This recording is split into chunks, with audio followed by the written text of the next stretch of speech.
The hardest business negotiation I ever faced wasn't with a high-profile client or a room full of venture capitalists. It was with the family I almost married into, sitting around a white marble kitchen island in Greenwich, Connecticut. I'm not gonna lie, I really believed Carter was the one. We met during our senior year at NYU. He was quiet, smart, and grounded, or at least he seemed that way when we were living on cold brew and takeout pizza in a tiny East Village studio. He knew I was building my boutique logistics firm from the ground up, pulling 80-hour weeks while managing a small team out of my living room. He watched me celebrate my first $100,000 in revenue, and he held my hand when suppliers tried to tear me down. What he didn't emphasize back then was the sheer scale of his family's wealth. To me, Carter was just the guy who loved plain bagels and listened when I talked about my dreams. My background is as middle class as it gets. My dad worked 30 years at an auto parts distribution center in Columbus, Ohio, and my mom taught middle school English. They taught me that self-respect was non-negotiable and that financial independence was the only real freedom a woman could own. By the time Carter proposed on a quiet beach in Montauk, my company had just hit 8 figures in annual revenue. I had 42 full-time employees and owned my office space in Soho outright. I wasn't floating on a trust fund, I had built a fortress brick by brick. The trouble started the moment Carter brought me home to meet his parents, Richard and Victoria Vance. Their estate in Greenwich looked less like a home and more like a private country club, complete with manicured hedges and a long, winding cobblestone driveway. Victoria greeted me at the mahogany double doors with a tight, practiced smile that didn't reach her eyes. She took one look at my tailored suit, took a slow sip of her sparkling water, and asked if my mother had helped me pick it out from a local department store. Honestly, I tried to brush it off. I told myself she was just protective of her son. But as dinner progressed, the microaggressions became a steady drip of poison. Victoria casually brought up Carter's ex-girlfriends, listing off family names that sounded like Fortune 500 boardrooms. Every time I tried to talk about my business, she smoothly redirected the conversation to her favorite charity galas, subtly implying that real women of status didn't need to work for a living. Carter sat beside me, keeping his head down and cutting his steak. Whenever I looked at him, hoping he'd step in or redirect his mother's passive-aggressive digs, he just nudged my knee under the table and whispered that his mom was just traditional. He begged me not to make waves because his father was preparing to hand over control of the family real estate firm. That didn't sit right with me, but I loved him, so I bit my tongue and swallowed my pride. I convinced myself that once they saw how deeply I cared for Carter, the ice would melt. I had no idea how wrong I was. 3 months before the wedding, Victoria invited me to an exclusive lunch at a private club in Manhattan, claiming she wanted to discuss wedding details. When I arrived, a crisp manila folder was already sitting on the white tablecloth next to her coffee cup. She slid it across the table toward me with a look of cold triumph. But then his mother said something I'll never forget. She leaned in, adjusted her diamond tennis bracelet, and tapped her manicured nail on the thick paper. "Every woman who enters this family signs one, Claire," Victoria said, her voice dropping into a conspiratorial whisper. "We have to protect Carter's future. I'm sure a girl from Ohio understands how devastating it would be if someone took advantage of what our family spent generations building." I sat completely still as I opened the folder. It wasn't just a standard prenuptial agreement. It was an absolute surrender. The document stipulated that in the event of a divorce, I would walk away with 0 alimony, give up any rights to real estate purchased during the marriage, and forfeit any potential claims to shared assets. But the real kicker was a custom clause deep in the paperwork. It demanded that my own business, the company I had poured my sweat, blood, and late nights into, be placed into a trust managed by the Vance family's asset firm to protect Carter from any business liability. They actually thought my company was a cute little hobby funded by their son. They genuinely believed I was using Carter to backstop my business debts, assuming that a middle-class girl couldn't possibly own a thriving enterprise on her own. I closed the folder with a soft thud. I looked Victoria dead in the eye and kept my voice perfectly level. I told her I would have my corporate legal team review it, but that I had no intention of handing over control of my own company to anyone. Her smile instantly vanished, replaced by a cold, sharp glare. That night, I brought the folder to Carter's apartment in Tribeca. I laid the papers on the coffee table and asked him if he had read what his mother was trying to force me to sign. Carter paced around the kitchen island, nervously rubbing the back of his neck. He wouldn't look me in the eye. He told me it was just standard legal procedure for people in his circle. He said his dad's lawyers drafted it and that it would just make things easier for everyone if I signed it without creating a scene. He looked at me with genuine pleading in his eyes and asked me why I was being so stubborn over a piece of paper if I really loved him. That was the first real crack in the foundation. Looking back, I should have trusted my instincts right then. Carter wasn't just afraid of disappointing his parents. He genuinely shared their deep-seated belief that his family's wealth made them superior, and that my financial independence was secondary to his family's social standing. I didn't sign the paper. Instead, I instructed my attorney to draft a strict, airtight prenuptial agreement of my own, one that completely separated our assets and protected my firm from his family's reach. When Victoria received my lawyer's counterproposal, she called Carter in a rage, claiming I was aggressive, ungrateful, and clearly hiding something. The tension spilled over 2 weeks later at a charity auction at the St. Regis. I was standing near the bar, holding a glass of sparkling water, when I overheard Victoria talking to a group of her socialite friends near the flower arrangements. She didn't know I was standing right behind the pillar. That's when I realized the wedding wasn't the real problem.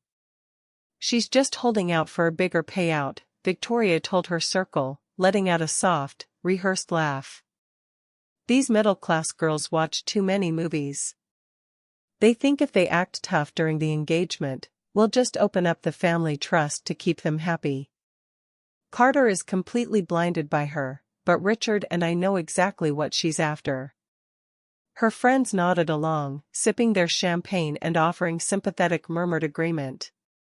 I stood behind that pillar with my heart pounding against my ribs, but my hands didn't shake. I didn't burst into tears or storm over to make a scene. I just felt a cold, sharp clarity settle over me. If you've ever been judged by people who knew nothing about the real you, let me know in the comments. It's a quiet kind of pain, but it clears up your vision real fast. When Carter joined me near the bar a few minutes later, I didn't repeat what his mother had said. I just watched him scan the room, effortlessly blending into the high society crowd, completely comfortable in an environment built on quiet cruelty. I asked him if he really believed I needed his family's money. He laughed, patted my shoulder like I was a confused child, and said that everyone needs security, and there was no shame in admitting his family could provide a life I could never give myself. At that moment, everything clicked. Carter didn't see me as an equal partner. To him, I was a rescue project, a hard-working girl he was generously elevating into elite society. He needed me to be financially dependent on his family because that was the only power dynamic he understood. Instead of fighting, I went back to my office the next morning and threw myself into my work. I kept my mouth shut and let the wedding preparations proceed. Victoria took total control of the rehearsal dinner, booking an ultra-exclusive private dining room at a historic country club in Greenwich.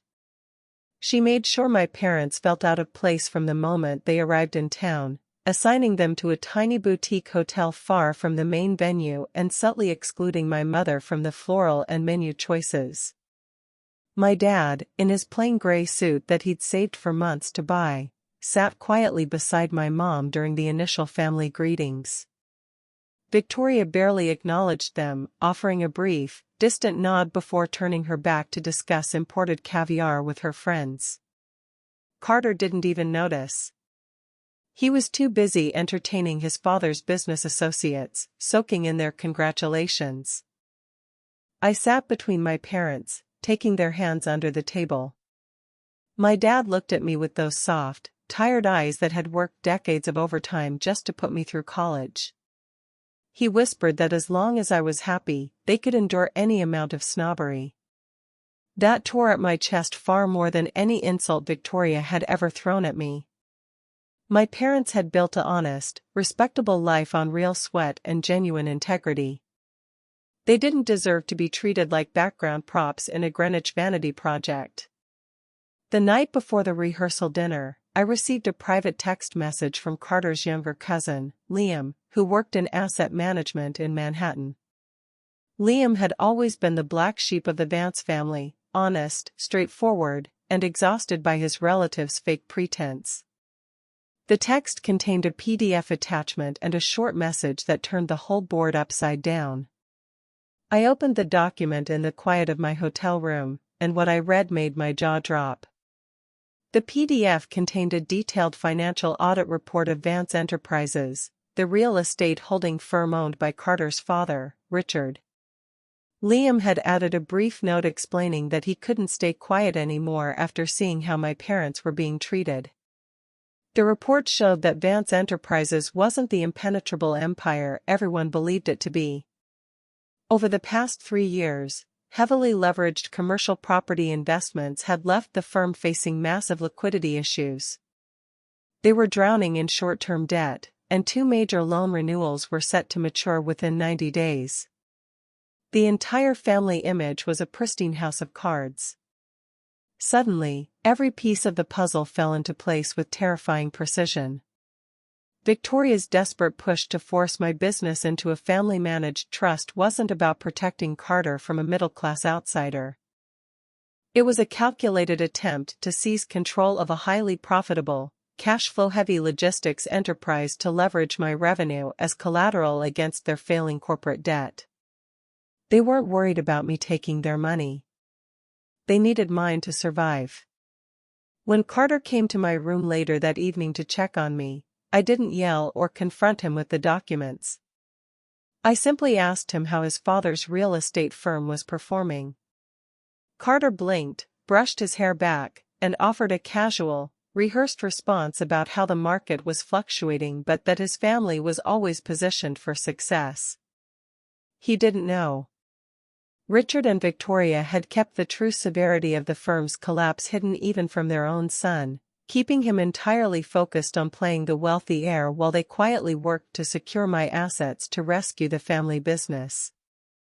I looked at Carter as he sat on the edge of my bed, rambling about the seating arrangements for the following night. He was completely oblivious, moving through life with a borrowed confidence built on an illusion. I realized then that I didn't just feel disappointed in him. I felt a deep, overwhelming pity. I smiled softly, nodded along, and let him finish his thought. The night of the rehearsal dinner arrived. The venue was a magnificent private dining room wrapped in dark mahogany panels, lit by antique crystal chandeliers overlooking the golf course in Greenwich. Victoria had spared no expense, inviting 30 of the town's most prominent figures, along with lawyers, board members, and longtime family friends. My parents arrived early, dressing impeccably and holding their heads high despite the subtle, cold glances directed their way by the arriving guests.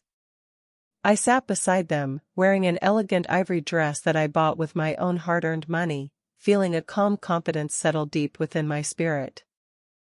During the third course, Richard stood up at the head of the long table, raising a silver glass to make a speech. He spoke at length about family tradition, legacy, and the responsibility of maintaining the Vance name. He then turned his gaze toward me, offering a polite, backhanded compliment about how refreshing it was that Carter had chosen a simple, hard-working girl from humble origins to join their world. Victoria clapped gracefully, her eyes locking onto mine with an unmistakable look of superiority. I let out a quiet breath, slowly unfolded my linen napkin, and placed it neatly beside my plate. I stood up. The entire dining room fell silent as I rose to my feet.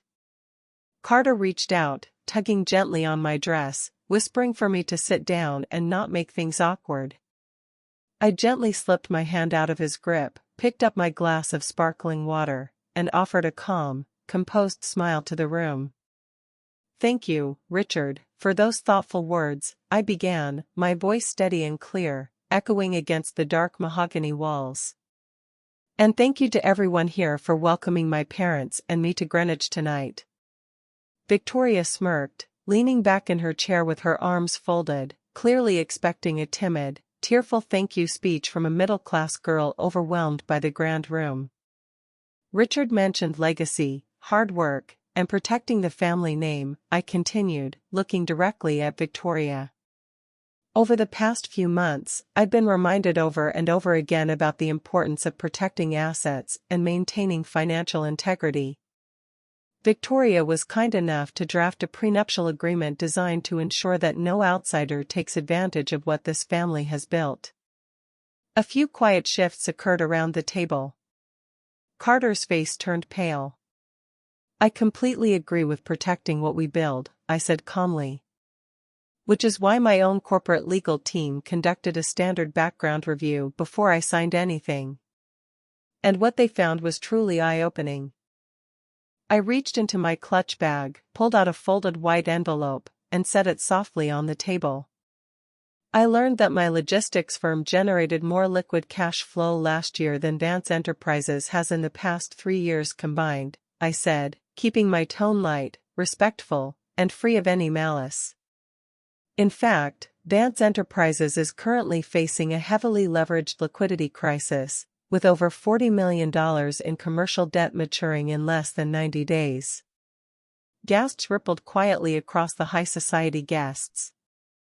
Several board members sitting near the center of the table immediately froze, their eyes darting nervously toward Richard. Richard's face flushed dark red as he slammed his napkin onto the table, starting to stand up. But Victoria grabbed his arm, her eyes wide with total shock and horror. "I realized that the custom clause in your prenup, the one demanding control of my business trust, wasn't meant to keep me out," I said softly, looking directly at Victoria. "It was meant to use my company's revenue as collateral to rescue yours." The room was so quiet you could hear the soft clink of silver against porcelain. "I built my business from a cramped living room in Columbus, Ohio, using my parents' values of integrity and hard work," I said, glancing over at my mom and dad, who were sitting straight, holding hands with quiet dignity. "I don't owe a dime to anyone, and my self-respect is not for sale." I looked down at Carter. He sat completely frozen, his jaw slightly open, staring at me as if seeing me for the very first time. The illusion was shattered. He wasn't the protector offering me security, he was part of a structure that needed my strength to stay afloat. I unclasped the engagement ring from my finger, set it gently beside my water glass, and smiled at the room. "I wish you all the best with your restructuring," I said smoothly.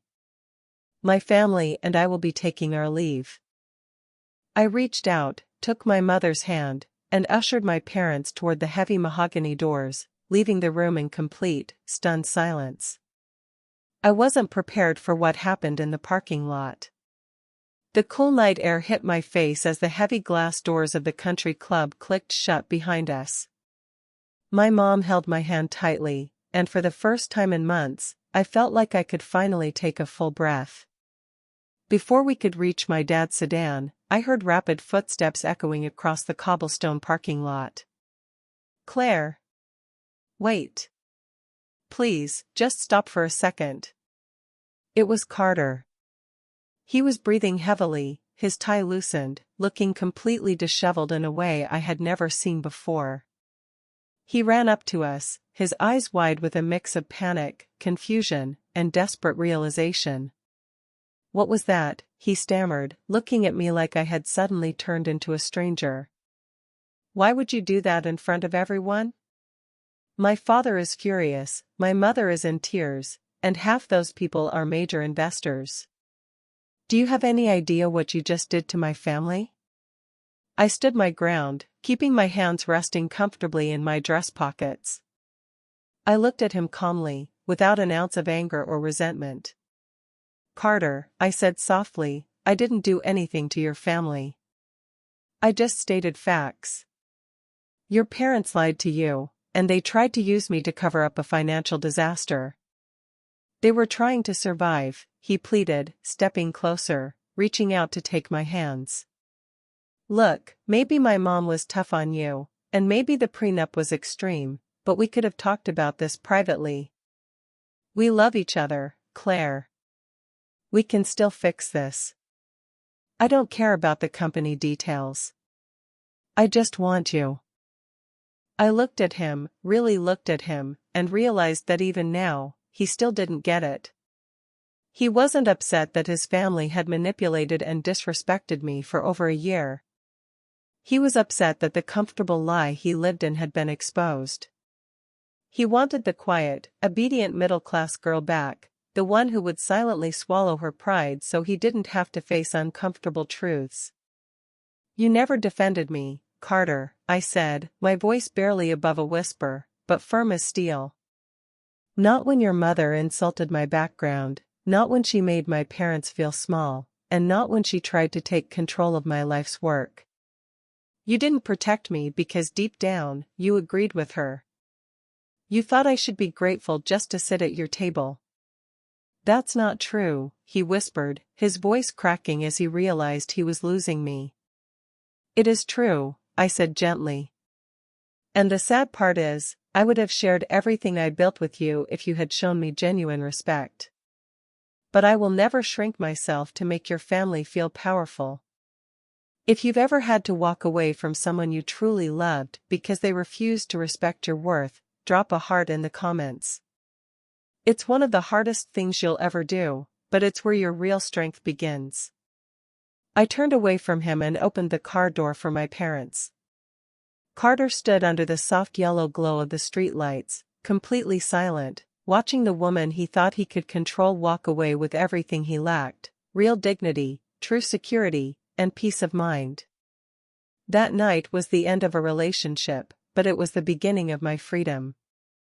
Walking away from disrespect is never a loss, it's the moment you finally choose to invest in yourself. Thank you so much for listening to my story. If it resonated with you or reminded you of your own strength, please let me know your thoughts in the comments below. Don't forget to give this video a like, share it with someone who might need to hear this message today, and hit that subscribe button for more authentic, real-life stories every week. Take care of yourself, trust your instincts, and always remember, never shrink who you are to fit into someone else's world.